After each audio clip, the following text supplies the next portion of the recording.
Thanks so much for coming. What a great day we had today. I really enjoyed it. So hopefully I won't be let down. My name is Oron Catts. I'm going to tell you a very strange story. I also should let you know I used 18th century font for my presentation. So it's not Cryfif, it's Crisis. But, you know, we'll see how we go. I have to read aloud as well, so it might be a bit of an issue.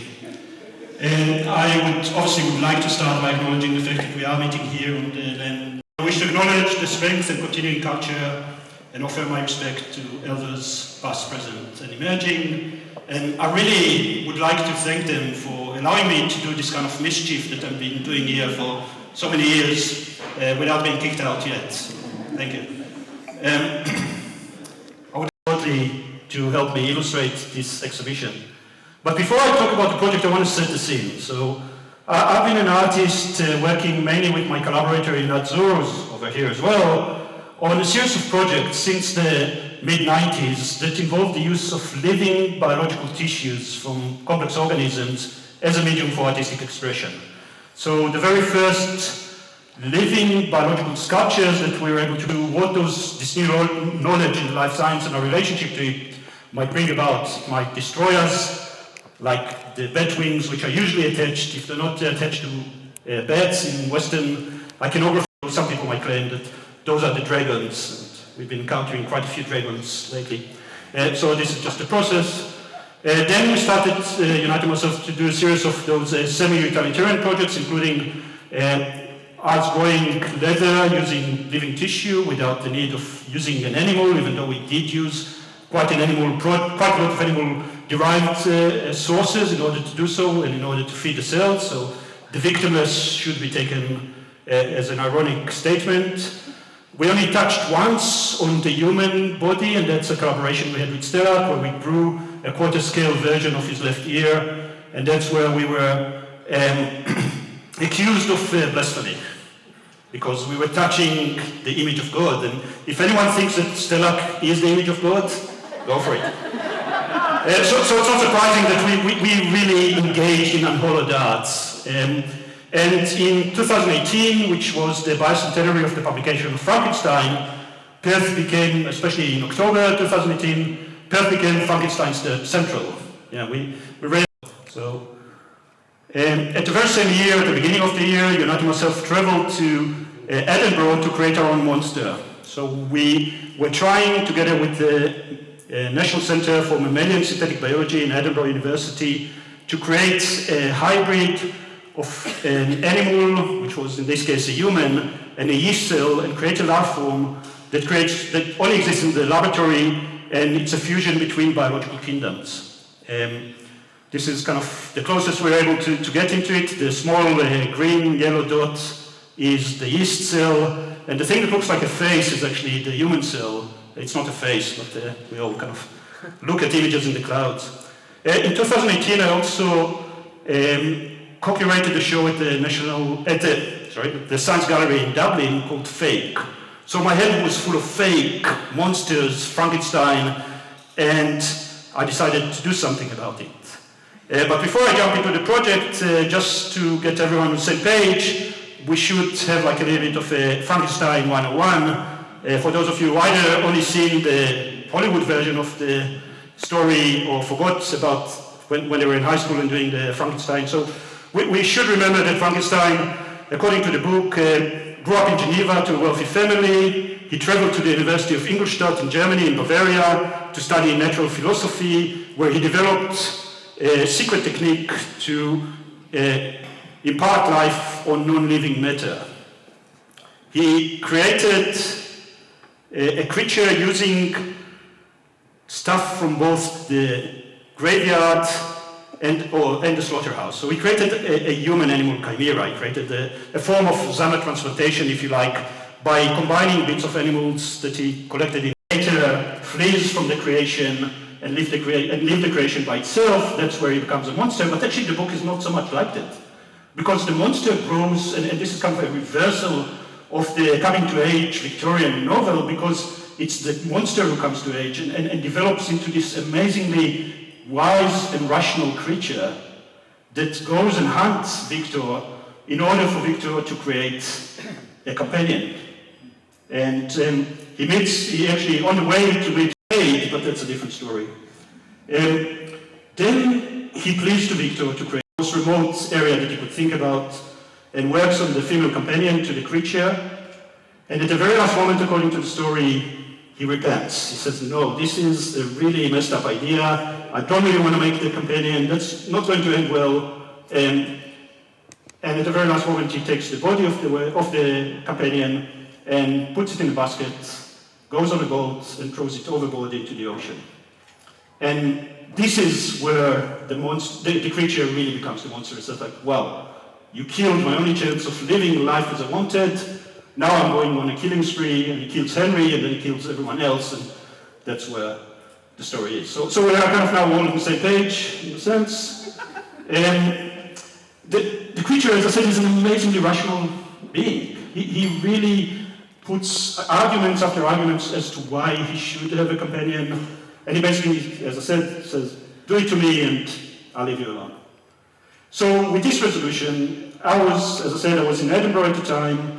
I had actually a week to kill before I was heading to Ingolstadt, or actually to Munich for another gig, but I said, okay, what am I going to do during this week? So, for an gothic story, actually Victor traveled a lot. So the story of Frankenstein has been all over Europe, from Italy, where Victor was born, to Geneva, where he grew up, to Ingolstadt, and then to different spots around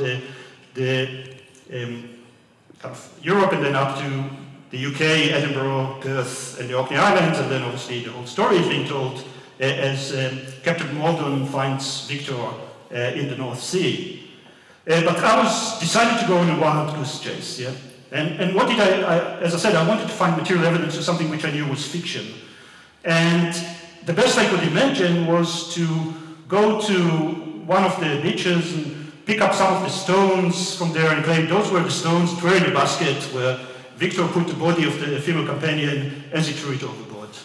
I also wanted to figure out which one of the islands in this archipelago, which is the Orkneys, that story took place. So you can see it's the very tip north of Scotland. It was winter. I read a lot about the Orkneys, but everything to do with kind of you coming as a foreigner, as a tourist, was about coming there during the tourist season. I arrived to the Orkneys, and I'm the only tourist in town. And I walk around, and every Orkneyan that I meet, it's like, excuse me, did you hear the story of Frankenstein? Can you please tell me what island it took place? Can you give me some idea about what was going on? And you can imagine someone looking like me with my accent. After a day, everyone knew this crazy dude is around asking me about Frankenstein. 2018, the bicentenary, I thought they were going to celebrate it, but they no, we hate this story. We hate the way Mary Shelley made us look like. We really don't want to do anything with it. And it's an amazing place. Those of you who've been to the Orkney, it's basically the same kind of thing. I asked him, do you have any clue? Do you know about any interesting stories that happened here? Because one thing to remember as well about the Frankenstein story, Mary Shelley never tells us when it happened.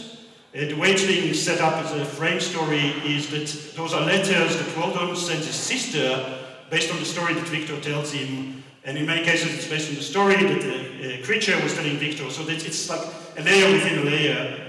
But all of the letters are dated, let's say, 17th of September, 1700, ... So we know it happened in the 18th century, but we don't know exactly when. So I said, okay, we've got a window of about 50 years between 7 islands. You have to go and find it there. But then he gave me a tip. Then he basically said, go to the local archives. They might be able to help you. So I went to the Orkney Library and Archive. There were two librarians there, one an older woman who reacted in the same way as most of the locals. It's like, leave me alone, we hate Mary Shelley, I don't want to know about it. And the younger one who said, well, that's an amazing story, let's try and figure it out. And said, okay, if there's anything that happened between 1750 and 1800, how can we find out about it? So again, just to frame it, this is a passage from the book about Victor throwing the body overboard. I won't read it, I think I'll be going over time if I will. But we have to remember it was 2 o'clock in the morning, he put a basket in the ocean, there was this gargling noise, and it disappeared, and then he rode and actually fell. ferry pilots was an impossible thing because there's no way the ocean would take him there, but that's a different story. But that librarian then said, I have a pile of newspapers from 1750 to 1800 from the mainland of Scotland that mention the Orkney Islands. I'll just bring them to you. We heard today about humans imagining time travel. That was a time travel. She just dumped those 12 newspapers on the desk, and it was like 5 lines. We hear from Kirkwall, as I said, that's the main city in the main island, that a whale of an enormous bulk was lately stranded there. And on being cut up, the skeleton of a man was found in its stomach, the bones of which were soft like wax and yielded to the slightest impression. This is amazing. I found the body. Victor threw the body, and obviously they say a man because we know the monster was large, so we know the companion might be the same size, so I wouldn't take the gender assignment of this newspaper too seriously. But why the bones are like wax and yield, to the slightest impressions, and what happened there? But the body is there. Victor threw it from the boat, and somehow the poor whale, as you can see here, swallowed it. And by the way, this is an image of a stranded sperm whale from 2017. So we know, first of all, that sperm whales are around the Orkneys, and we know that they strand themselves onto the islands. And there are evidence of the fact that those whales can swallow a human. Obviously, those whales are the biggest toothed animal in the world, and the main prey is the giant squid, so there's no issue for them to swallow a human. So it's for soap, but this is a very strong alkaline.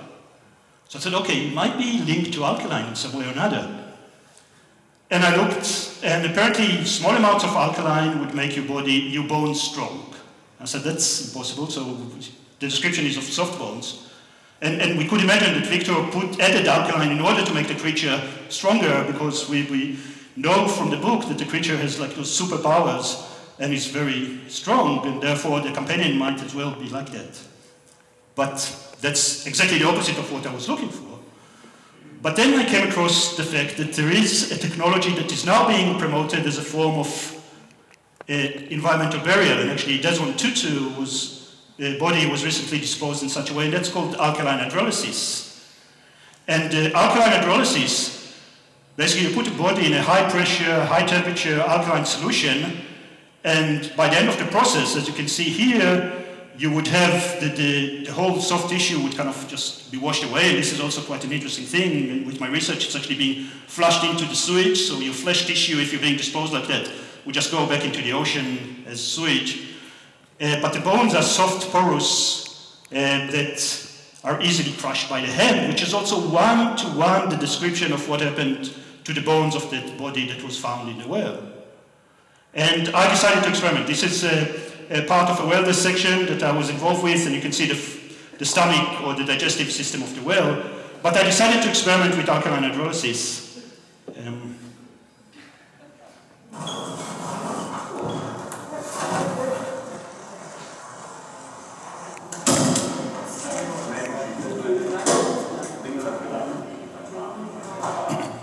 So that's how we experiment. We found a gallery that allowed us to do it.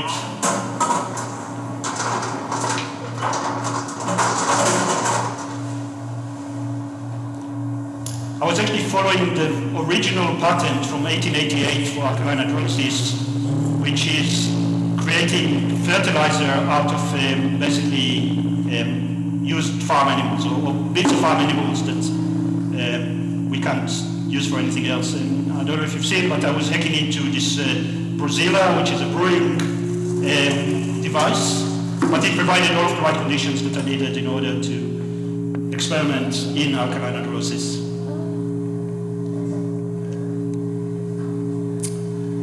Dirty Clean Meat were kind enough to donate quite a lot of, or actually way too much bits of animals for that project.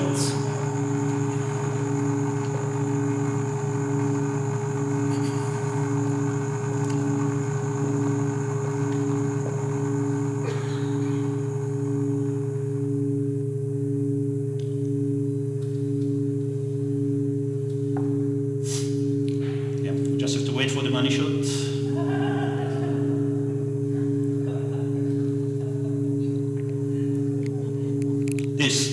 So, see? So that's what happens to the bone when it goes through alkaline hydrolysis. The temperature was about between 60 and 80 degrees Celsius. I was using basically caustic soda, which is lye, which is exactly what you do when you use when you break down the kelp. Yeah, that's me being very proud of myself. And it worked. So very likely it happened in the whale. Now, the problem is that obviously anyone who's have any even remote understanding of the digestive system knows that the stomach is very acidic. So how you can have an alkaline hydrolysis chamber in the stomach of a whale if the whale stomach is acidic? But as Ish, thank you so much for illustrated, the whale has two stomachs. There's a forestomach and there's a real stomach. The forestomach is where the whale crushes the prey. Or it's like in a cow, you know, that's where some of the mechanical breakdown of the food is. And then the real stomach is where the acid comes in. So what we have here is actually a chamber where there's lots of pressure of the forestomach, but no acidity. Now, when a whale beaches or stranded, it can't control its body temperature, so it dies by cooking itself from the inside. So the body temperature of a whale when it strands can go up to 60 degrees Celsius. So we have the temperature, we have the pressure, and we know that the kelp industry was very strong in the Orkneys, so we know that the whale invented, the 1773 whale invented alkaline hydrolysis before Desmond Tutu, before that 1888 patent. And this is quite amazing. Now, one of the interesting things with the book is that when Victor decides to not finish that second creation, he takes the higher moral ground. He uses, it's really the only place in the book where Victor, who's often being portrayed as this overly emotional person, is actually really rational. But it's also portraying something which is totally out of character, because we know in all of the other descriptions of him, when he's on a task, he would finish it regardless of what the consequences are. And here he is, trying to create a second creation, almost finishing it, and it comes up with a really amazing set of rational reasons as to why not to do it. And again, I won't go through all of them, but it's really kind of an amazing list of... He also talks about something else, about how difficult it was for him, both emotionally and scientifically, to work on the second creation. Now, we all know that female bodies are way more complex than male bodies. So we can, first of all, say, you know, you took a really extreme task by, you managed to make a man, that's okay, that's not that difficult. But, you know, trying to make a woman, that's a much higher kind of degree. And he did it in a remote island. He didn't do it in the laboratories of the anatomy department in English University. He did it in this remote island in Scotland. And he didn't feel it. And I'll talk a little bit, now this is kind of the science bit of my talk, because we are facing a reproducibility crisis. But we also know, so first of all, you know, as I mentioned, the creatures that Victor was doing were like those human-animal hybrid. And there were attempts to create those human-animal hybrids throughout history, including one of the very first examples of xenotransplantation, jumping from the pig into the human. Might be saving that one human, but then those retroviruses would become a global pandemic. And he decided that he should stop doing it. Well, that was kind of the party line, in a sense. Because I got drunk with one of his assistants when I was in Boston. And he's like, you know, we've been barking up the wrong tree for 20 years now. We got all of this funding, we got all of those things. It's never going to work out. But we have all of those people that rely on us, all of the postdocs, all of the other people that we need to support. Very, very similar to the type of arguments that Victor made when he decided, or when he told us that he decided not to work on second creation. Now, the reproducibility crisis in science is a real thing. And we have some colleagues here that actually I didn't even get drunk with them before I managed to get it. They, from personal experience, they find it really hard to replicate experiments. In a paper in Nature in 2016, 70% of scientists said that they can't replicate other scientists' works, and almost 50% said that they can't replicate their own experiments. basically my plea here is support science more so they can actually reproduce their experiments before they go and publish it. Yeah? But we have a crisis of reproducibility. And my sense is that Victor went through the same crisis. But rather than admitting failure, they promised impossibilities and performed nothing. The modern masters promise very little. We're now back to the time where those masters of science are promising impossibilities. We want to go back to the beginning of the Enlightenment in a sense where they're much more humble. And we should support them being humble and not promising impossibility. We just heard today about the press releases of universities of scientific experiments, how exaggerated they are. For the sake of science, I think we have to be much more realistic and much more humble in regard to where we're going. So basically, I want to campaign for a call for retraction. Basically retracts his report on the creation of the female companion and finally admits that he failed to reproduce his own experimental protocol. And we all be better for it. Yeah. Thank you. And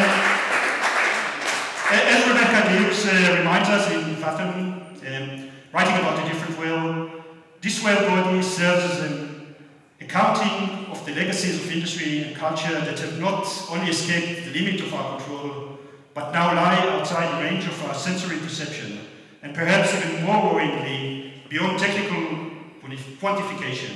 We struggle to understand the sprawl of our impact, but there it is, within one cavernous stomach, pollution of the world. And I think that this story really illustrates that. Now let's go to the next chapter of Finding the Island, because that kind of adds another really weird problem that I had to face, because I found evidence to something I knew fiction. Now I needed to find out where it was. So, it talks about the fact that the soil was barren, scarcely affording pasture for few miserable cows. We know there were 3 huts there. The island itself was this strange thing. Now, funny enough, when I arrived to the Orkneys, I realized that the name of the main island was Mainland. So that really messed things up, because as I was kind of trying to figure out which island it was, I was looking at the mainland in Scotland as the place. It's my finding that it should be connected to some kind of kelp collection, because that's where the whole alkaline hydrolysis, the light production, and it should be 5 miles from the mainland in Scotland. And I kind of landed on that spot there, if you can see, which is Eagleseye and Rousey. There's a few islands there. And as I said, I was the only tourist in town. There was only one ferry that would travel to those islands a day. I had to rent a car to get to the jetty to pick up the ferry. And then I said, I really need to check this place. So I walked towards it. It started to look like something else, not so much a factory, but you know, why do we have this big chimney? So I sent my 18th century drone to check it out. And obviously there was a graveyard there, so, and an active graveyard. There actually, the most recent grave was like from a couple of years earlier. Going all the way back to what I figured out was the 12th century. So that was an old Norse church. The wind just carried my drone away and it crashed.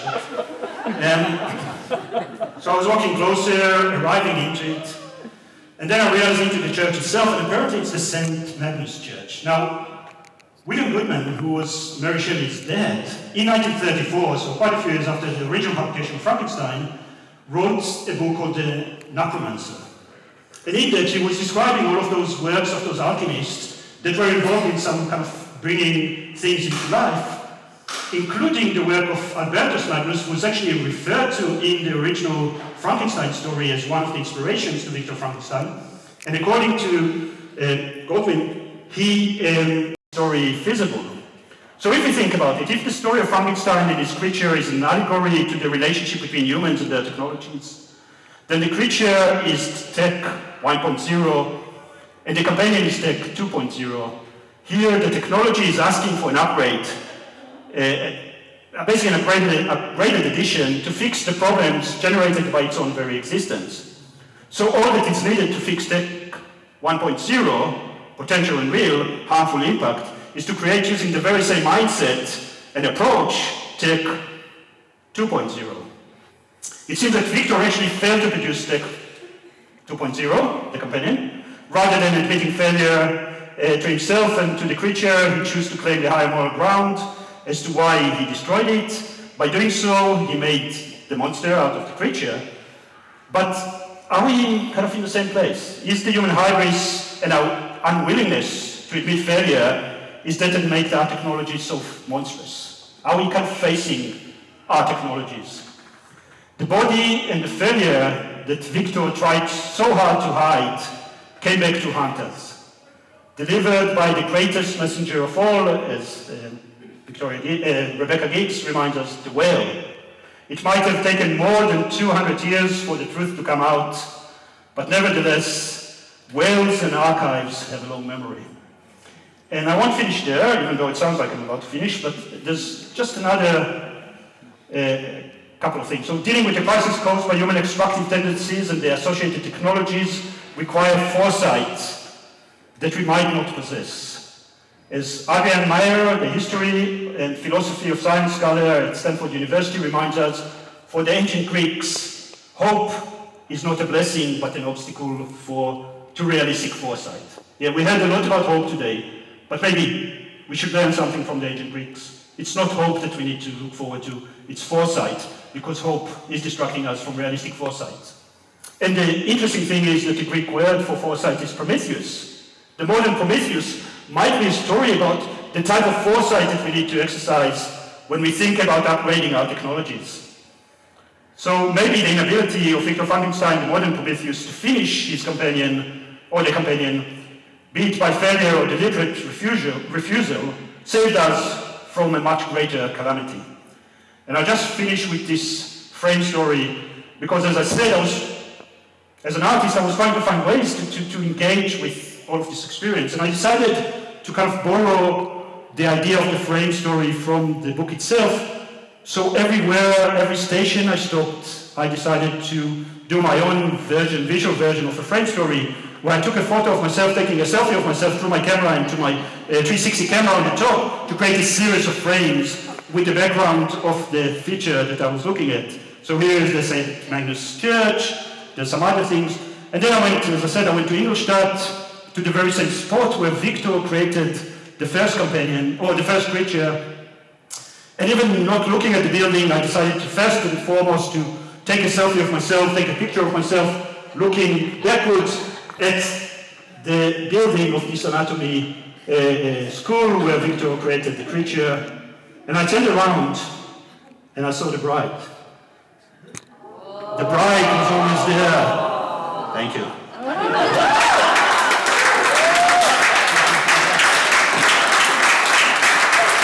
I think we have about 5 minutes if anyone has a question. Otherwise, I'll be more than happy to drink a beer with you and have a conversation about that. Thank you.